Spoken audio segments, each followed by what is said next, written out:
Hello there, Lunar Squadron, and welcome back to the channel. We hope you all had a very enjoyable May the 4th and Star Wars weekend. Today we have a very exciting Star Wars Outlaws video, as Massive Entertainment just recently released brand new concept art for the game, and today we're going to break it all down for you because there's a lot of exciting stuff just packed within this concept art. But before we do that, if you're new to the channel, we would love to have you as always, and the way to do that, just go down below this video, hit that little subscribe button and the bell notification right on next to it. It'll notify you every single time that Andreas and I upload. And if you want to keep the conversation going off of YouTube, make sure to follow us over on Twitter at Lunar Squadron. Now with that all out of the way, Andreas, you ready to talk about some brand new art for Star Wars Outlaws? Oh yeah, let's do this, guys.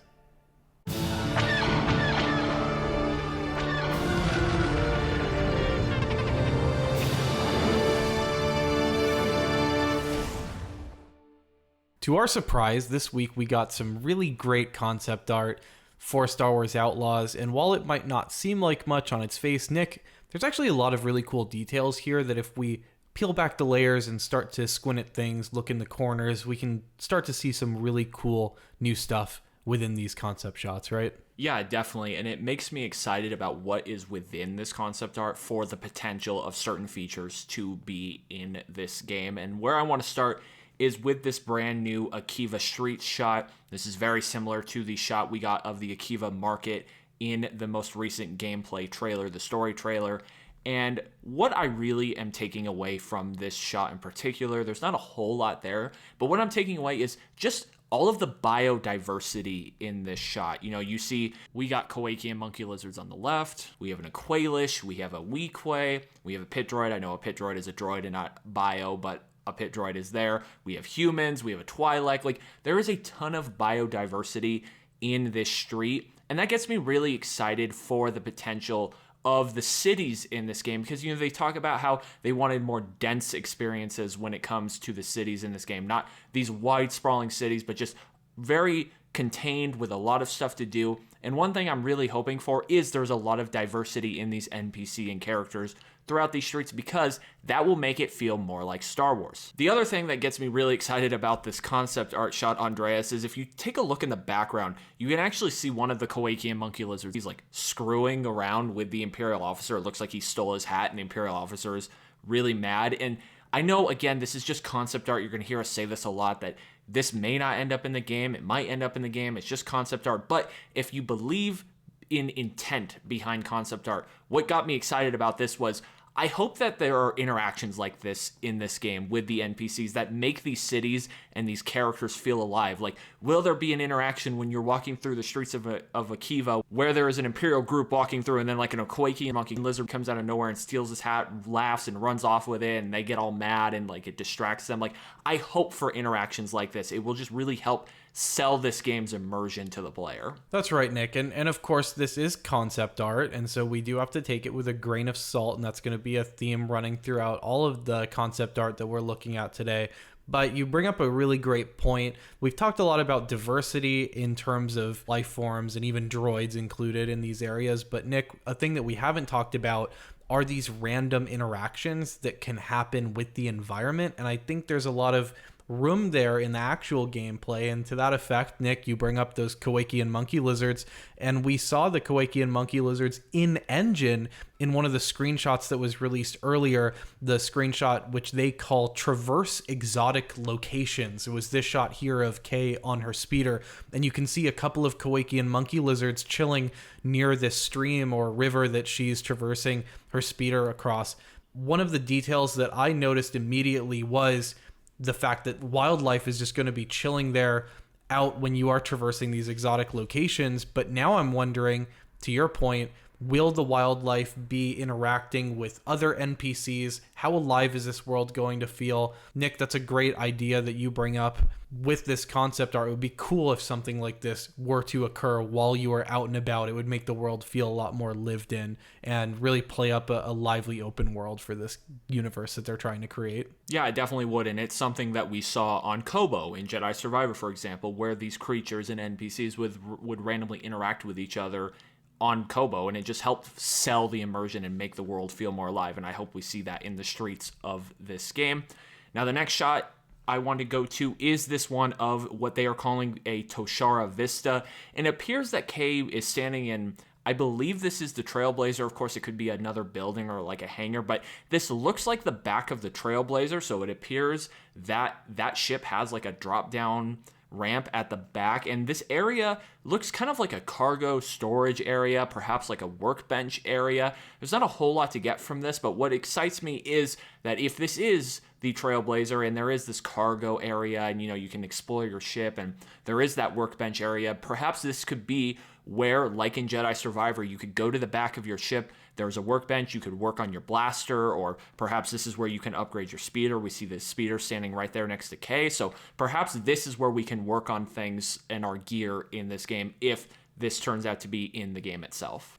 Now I'm wondering, when you leave to another planet, it would make canonical sense that her speeder would be on board the Trailblazer, because I'm assuming you're going to be using your speeder on whatever planet you're on. So there would have to be some canon explanation as to how she's getting her speeder from one planet to another. So it would make sense that there would be some sort of like a docking area for her speeder and an area for her to work on her speeder on the Trailblazer. So just a cool thing that I'd never really thought of before, but this shot makes me think about that.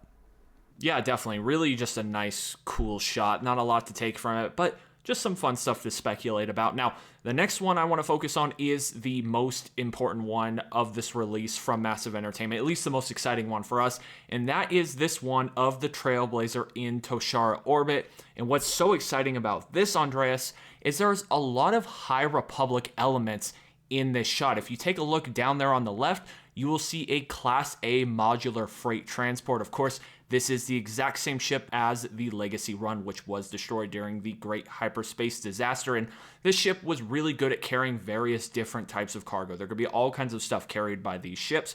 And then right next to it, you will see a long beam cruiser. And this was a multi-purpose craft that could be used for combat, search and rescue, transport, and other purposes. And this ship was also featured during the Great Hyperspace Disaster. The Aurora 9 was actually used by the Republic and the Jedi in an effort to save people from the Hetzal system during that disaster. And Andreas, I know you have some ideas about why is the High Republic involved in Star Wars Outlaws? Of course, I want to start this off by, again, caveating that this is concept art. And so we have to wonder how much of this concept material is eventually going to make it into the game. And to that effect, we've seen portions of the game already. We've seen gameplay where there is a ton of debris in and around Toshara's orbit. And it seems to be almost like a hallmark feature of the Toshara orbit space area in this game. You're going to have all of this debris, all of these seemingly like broken ships and cargo and all sorts of things. And I just really stopped and wondered why all of that stuff is there.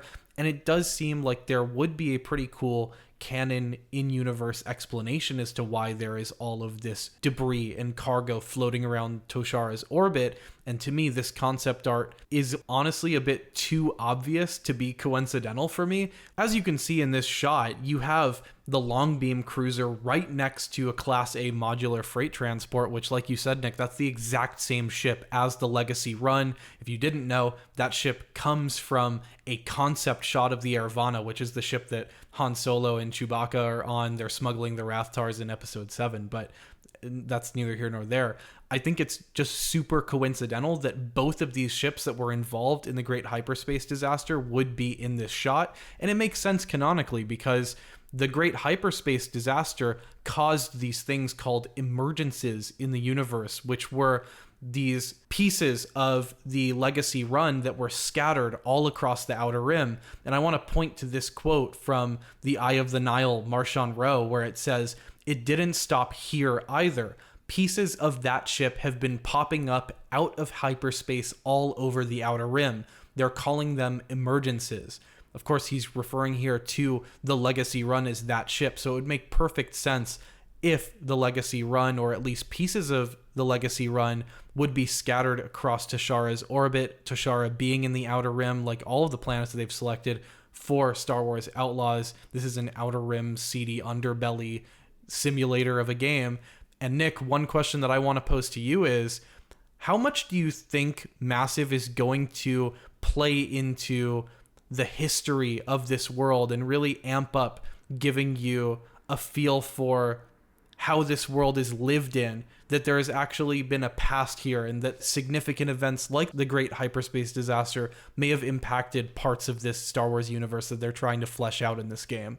Yeah, that's a great question, and that's one of the things that really excites me the most about this particular shot, because, again, this is just concept art. These ships could show up in this game. They very easily could not show up in the final version of this game. But when we first saw that gameplay sequence way back when, with all of this destruction and debris in Toshara orbit, I figured it was something where like the Imperials came in, they snuffed out a rebellion or pirates or something like that. I had no idea that it could possibly be High Republic stuff. And if it does end up being High Republic stuff, what is so exciting about that is that this is Massive Entertainment trying to contextualize Toshara and put it into the actual history of Star Wars. This isn't a brand new planet within Star Wars. Of course, it is a brand new planet for the game, but clearly if High Republic stuff was here, this planet has been involved in the Star Wars universe for a very long time. And one thing I'm really hoping is that if that does turn out to be the case, I'm hoping that as we're running around Toshara and exploring the open world, that we get some of those context clues as to the history of this planet. What caused all of that High Republic debris? Was it the Great Hyperspace Disaster? Was it something else? What was Toshara doing during the High Republic? So I really hope this does turn out to be High Republic stuff, but we'll just have to wait and see, because I think there's a lot of potential to tell the history. And one thing you pointed out, Andreas, before we started this video is, when it comes to historical stuff, Ubisoft has always been very good at describing that history in their game. So if it does turn out to be the case, there's a lot of potential here.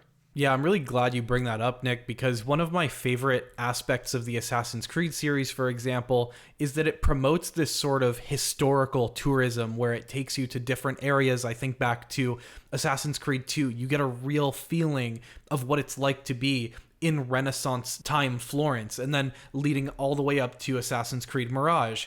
It gave me a great feeling of what it must have been like to live in ancient Iraq, and you can go through the game and see all of these historical sites and learn about ancient Iraq. And one thing that I really hope that Ubisoft's DNA imprints itself on this game is with that sense of historical tourism in Star Wars. I think it can do a great job.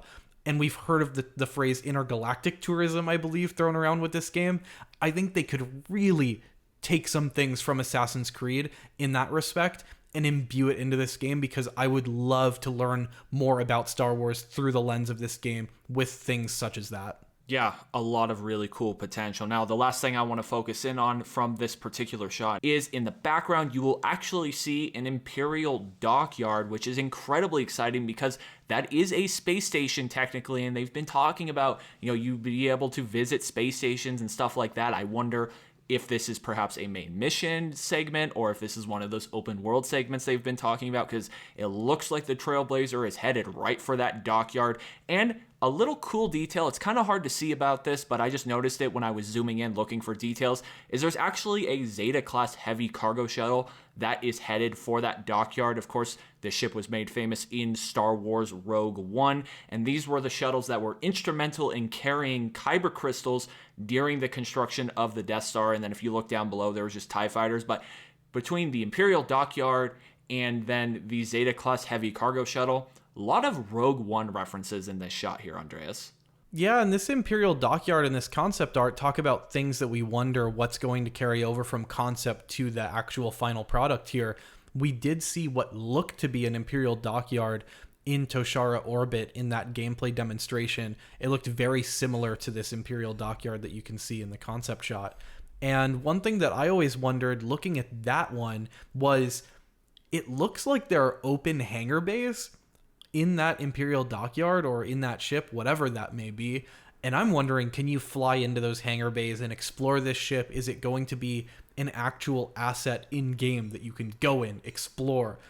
Or is it just kind of window dressing? Is it something that you're going to fly up towards and you're going to notice, hey, I actually can't go in here? One thing's for sure, Nick, I hope we can explore as much as possible in this game, because that is what an open world video game is all about. I'm really crossing my fingers that we're going to be able to explore space stations, dockyards, Imperial Star Destroyers, what have you.